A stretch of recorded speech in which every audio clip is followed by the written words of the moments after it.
नमस्कार, आप देख रहे हैं क्लीन न्यूज यूपी और मैं हूं आपके साथ नेहा परिहार। वक्त हो चला उत्तर प्रदेश से जुड़ी कुछ खास खबरों का। खबरों से अपडेटेड रहने के लिए वीडियो को अंत तक जरूर देखें। 2400 पदों पर सीधी भर्ती के लिए ऑनलाइन आवेदन तिथि बढ़ी, जानिए आखिरी date. Uttar Pradesh police radio संवर्ग में प्रधान परिचालक यांत्रिक और 936 सहायक परिचालक के 1374 व कर्मशाला कर्मचारी के 120 पदों पर सीधी भर्ती के लिए ऑनलाइन आवेदन की अंतिम तिथि बढ़ाकर 15 मार्च कर दी गई है। आवेदन की अंतिम तिथि पहले 28 फरवरी थी। ये जानकारी उत्तर प्रदेश पुलिस भर्ती एवं पदोन्नति बोर्ड ने दी है। बोर्ड का कहना है कि कोविड-19 और विधानसभा चुनाव के कारण ऑनलाइन आवेदन के लिए वांछित प्रमाण पत्र बनवाने आ रही दिक्कतों को देखते हुए ये फैसला किया गया है। ऑनलाइन आवेदन के लिए पंजीकरण, आवेदन शुल्क जमा करने और सबमिट करने की अंतिम तिथि 15 दिन और बढ़ाते हुए 15 मार्च कर दी गई है। इन पदों पर भर्ती के संबंधित विज्ञापन 6 जनवरी 2022 को जारी किए गए थे। सरसों के तेल में फिर बड़ा उलटफेर, जाने आज के रेट। उत्तर प्रदेश के तेल तिलहन बाजार में सरसों के तेल के भाव महीने के अंतिम दिन यानी 28 फरवरी को 168 रुपए प्रति लीटर पर खुले हैं, जो कि 27 फरवरी के समान ही है। जबकि इससे पहले यूपी में औसतन सरसों के तेल के रेट 26 फरवरी को 160 रुपए प्रति लीटर थे। वहीं महीने की शुरुआत में सरसों के तेल 150 रुपए तक पहुंच गया था। हालांकि 2021 में सरसों का तेल के अधिकतम भाव 200 रुपए प्रति लीटर के रिकॉर्ड स्तर पर पहुंच गया था। वहीं फरवरी की बात करें तो सरसों के तेल के भाव अधिकतम 17 फरवरी को 171 रुपए प्रति लीटर था, जबकि न्यूनतम सरसों का तेल 4 फरवरी को 150 रुपए प्रति लीटर तक पहुंच गया था। बाजार के जानकारों का कहना है कि रूस और यूक्रेन की जंग के कारण फिलहाल तेल के भाव में अप्रत्याशित बढ़ोतरी हो सकती है। रक्षा मंत्री राजनाथ सिंह ने कहा, यूपी में चलेगी ट्रिपल इंजन की सरकार, जानिए कौन है वो 3 इंजन। उत्तर प्रदेश विधानसभा चुनाव अब अपने अंत की ओर बढ़ रहा है। 5 चरण का मतदान हो चुका है और अब केवल 2 चरणों का मतदान बाकी है। इसे देखते हुए राजनीतिक दलों ने चुनाव प्रचार में पूरी ताकत झोंक रखी है। रक्षा मंत्री राजनाथ सिंह ने रविवार को आजमगढ़, लालगंज और बलिया के बेरिया में चुनाव प्रचार किया। इस दौरान उन्होंने कहा कि अब उत्तर प्रदेश में डबल नहीं बल्कि ट्रिपल इंजन की सरकार चलेगी। एक चुनावी जनसभा को संबोधित करते हुए राजनाथ सिंह ने कहा कि यूपी की सरकार में नरेंद्र मोदी का विजन होगा, योगी आदित्यनाथ का मिशन होगा और जनता का पार्टिसिपेशन होगा। उन्होंने कहा कि ये आत्मनिर्भर भारत है, यहाँ सिर्फ गोली नहीं बल्कि गोला बनने लगा है।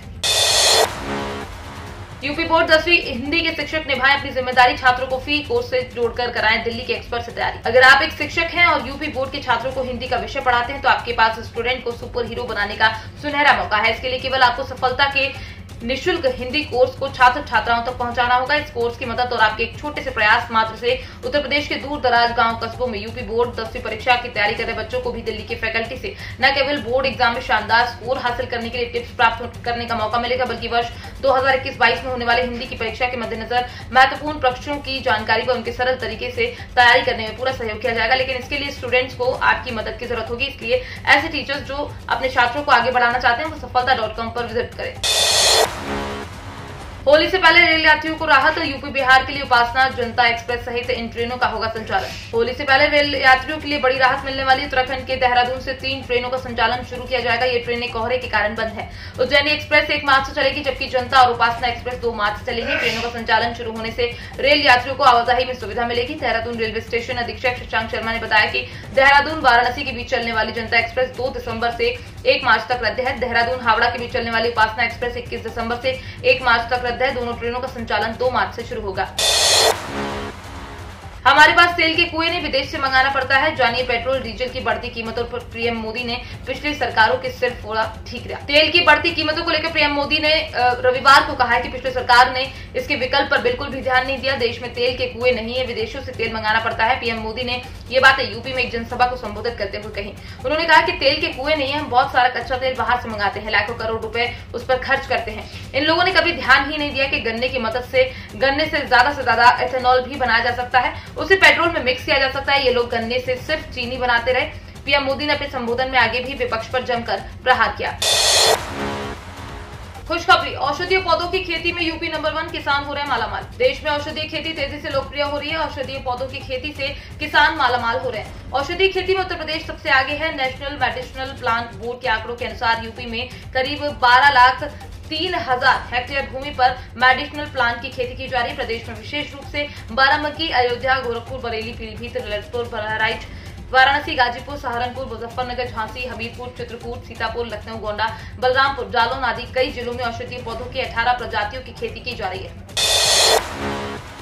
पीएम मोदी की उच्च स्तरीय बैठक में हुई क्या बात, सूत्रों ने किया खुलासा। रूसी हमले के बाद यूक्रेन में फंसे भारतीयों को वापस लाने की कवायद के बीच प्रधानमंत्री नरेंद्र मोदी ने रविवार को दिल्ली में एक उच्च स्तरीय बैठक की और जोर दिया कि भारतीय छात्रों की सुरक्षा और उनकी जल्द वापसी सुनिश्चित करना सरकार की सर्वोच्च प्राथमिकता है। सूत्रों ने ये जानकारी दी। सूत्रों ने बताया कि बैठक में यूक्रेन के पड़ोसी देशों के साथ सहयोग और बढ़ाने पर भी चर्चा हुई है, ताकि भारतीय छात्रों को युद्ध स्तर देश के तेजी से बाहर निकाला जा सके। इस बैठक में प्रधानमंत्री मोदी के अलावा विदेश मंत्री एस जयशंकर, विदेश सचिव हर्षवर्धन श्रृंगला, राष्ट्रीय सुरक्षा सलाहकार अजीत डोभाल और केंद्र सरकार के वरिष्ठ अधिकारी मौजूद थे। सूत्रों ने बताया कि बैठक 2 घंटे से भी लंबी चली। प्रधानमंत्री मोदी ने उत्तर प्रदेश में चुनाव प्रचार से लौटने के तत्काल बाद इस बैठक की अध्यक्षता की। डीए एरियर को लेकर आया बड़ा अपडेट। मार्च में बढ़ सकता है कर्मचारियों का वेतन। केंद्रीय कर्मचारियों के बकाया डीए एरियर को लेकर बड़ा अपडेट जारी हुआ है। केंद्र सरकार ने हाल ही में इसे लेकर जानकारी साझा की है। केंद्र सरकार होली के मौके पर केंद्र कर्मचारियों को बड़ी खुशखबरी दे सकता है। मीडिया रिपोर्ट्स के मुताबिक केंद्र सरकार कर्मचारियों के बकाया डीए एरियर का वन टाइम सेटलमेंट कर सकती है। अगर ऐसा होता है तो 18 महीनों का डीए एरियर एक साथ कर्मचारियों के खाते में ट्रांसफर किया जा सकता है। बीते 2 सालों में कोरोना महामारी के प्रकोप के कारण केंद्र सरकार ने जनवरी 2020 से लेकर जून 2021 तक एक एरियर पर रोक लगा दी थी। 24 घंटे में 77,072 नए केस मिले, 118 की मौत, रिकवरी रेट 98.54% पर।